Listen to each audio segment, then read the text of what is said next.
All right, guys, we are jumping in the extreme because we need to get the Turbo GMC out of the garage because we need to go pick up something.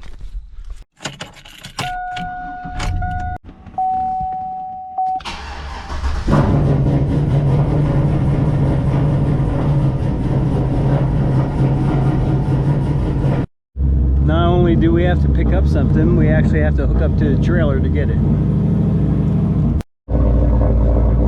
Hooked up, we're off. All right, guys, we're winching it up. We're doing it old school with this one. I don't have the winch mount hooked up on the trailer yet, so we're hand cranking this baby up. She's on the trailer. That's quite a workout. We definitely need to get our winch hooked back up. Let's get the ramps up, get this thing strapped down, get home. All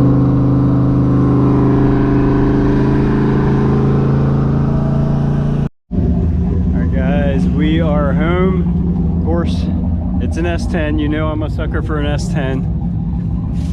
I've actually not owned a lifted S10 before, four-wheel drive S10 at all. This is the first four-wheel drive one. So we're lifted, we're straight axle. There are some issues with this thing, but it's a very good start. It's already got a nice look to it, and for the price, I could not go wrong. So let's get this trailer dropped off. It's got a couple little, that paint's overall good. There is one spot here, which is kind of a shame. It is isolated to the blue spot, so it might be fixable. Blend that in. But like I said, overall, it's a very good platform. Not 100% sure what we're going to do with this truck yet, but we might actually get rid of another vehicle and build this one. So we'll see. Let's get it unloaded and we'll check it out. Obviously, guys, we are load absolutely horrible on here. I used that hand winch to get it up on here. We were at only like literally 2 miles from my house to pick this thing up, so we were fine to take it. It actually didn't tow horrible, even loaded weird like this. But yep, we're home. Let's get this thing checked out. What's funny about this truck, actually, guys, is when I told Send It Steve, of all people, Project King, that I was checking this truck out, sending him a picture of it, he's like, absolutely not, pass. How can you pass on this? Like I said, this was cheap, very cheap. So it came with a bed load of extra spare parts. We're not going to use AC on this project, but it's got a transfer case. I believe there's transmission, there's coilovers, there's ladder bars. I know there's a bunch of parts in there. There's 2 sets of headers. There's just a lot of stuff in here. So we need to sort through it, look at it, see what we got, and make a decision from there. Do a quick view of the interior here. Seats actually aren't terrible. There's a little hole in the driver's seat, but overall not horrible. It's about like most S10s inside. It's got a crack in the dash. No big deal. It's a 94, so it definitely has the older interior. Was factory 4-wheel drive. All that's still in there. I don't know if we can make that work with what we're doing, but that doesn't really matter.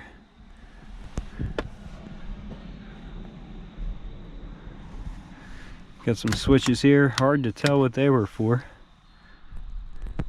Looks like our hood latch might be broke.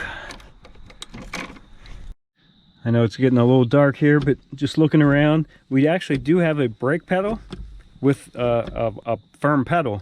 And if I push it, I can actually hear in the back there the brakes working. So someone went as far as to hook up the hydraulics. So we do have brakes, which is a definite plus. All right, guys, I'm not 100% sure what we're going to do with the S10 yet. I kind of like it. It's a neat little project. Let me know what you think. I don't know. I could go a bunch of different ways, really. I mean, we may just flip it.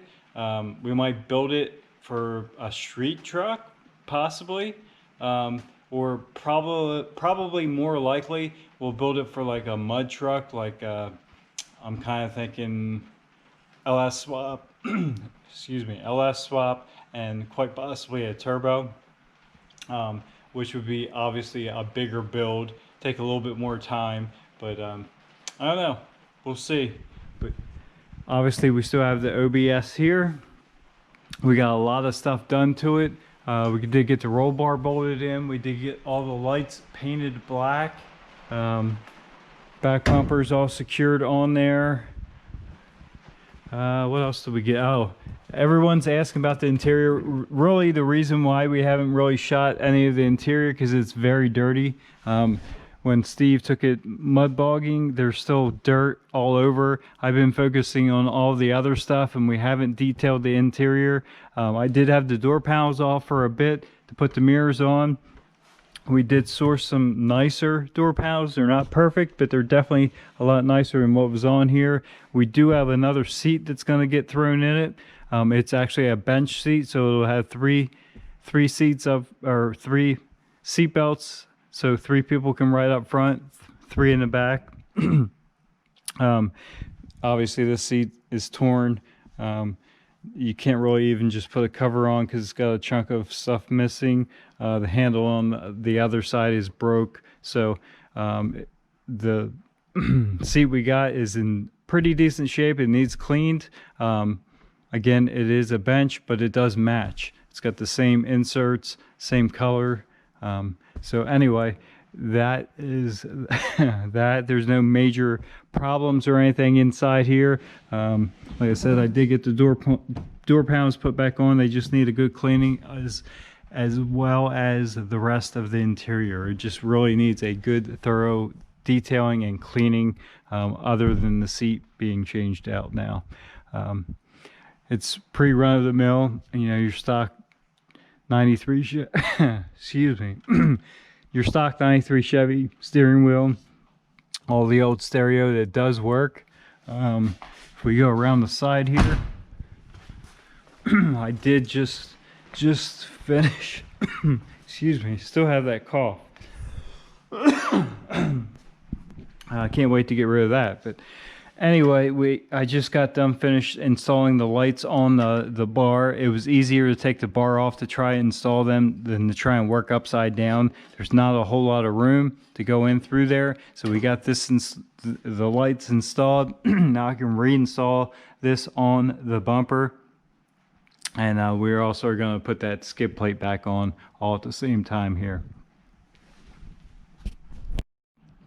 A couple other small details. We did put a stubby antenna on. I don't really like the floppy one, so I got the metal one. It kind of looks stock. It's just stubby.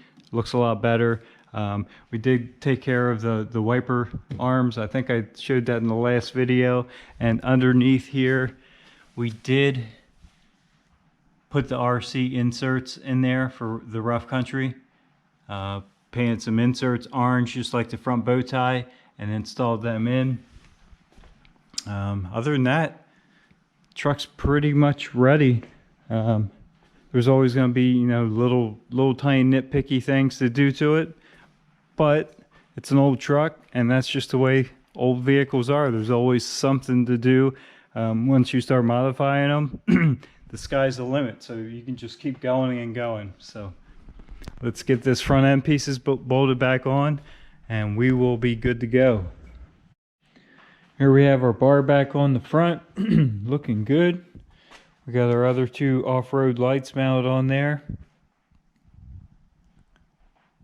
Definitely completes the look of the front of this truck. Matches the roll bar. I know a lot of people, it's kind of controversy. Some love that roll bar, some hate it.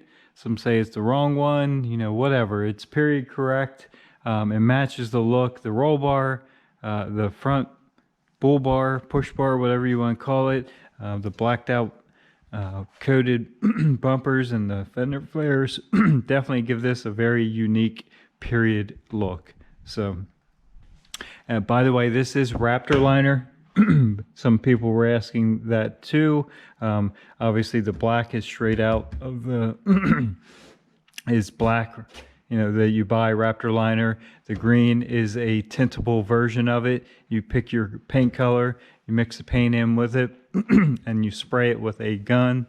It is a, here's the gun actually I used to spray it. It's a U-pull gun, but I think it says it on there somewhere. Maybe it's the other one. It's just a special gun for spraying textured finishes like that. Usually if you buy the Raptor liner, you buy enough of it, they might include a gun. If not, the guns are pretty cheap to buy. I mean, it's a pretty simple gun, so it doesn't come with the filters here and the adjuster, the air adjuster, whatever you want to call it. But anyway, that's that. I did spray this out of a gun. It's not out of a cam. Sometimes I do say cam, but you mix it up in a container, screw the container right to the gun here, and you're ready to shoot. Here is actually the Raptor liner, and I guess that's why the gun says U-POL, because this is a U-POL product. Again, this is the tintable, so we mix color in with it, and you just fill it, add the hardener, the paint in the hardener, shake it, and you're ready to shoot.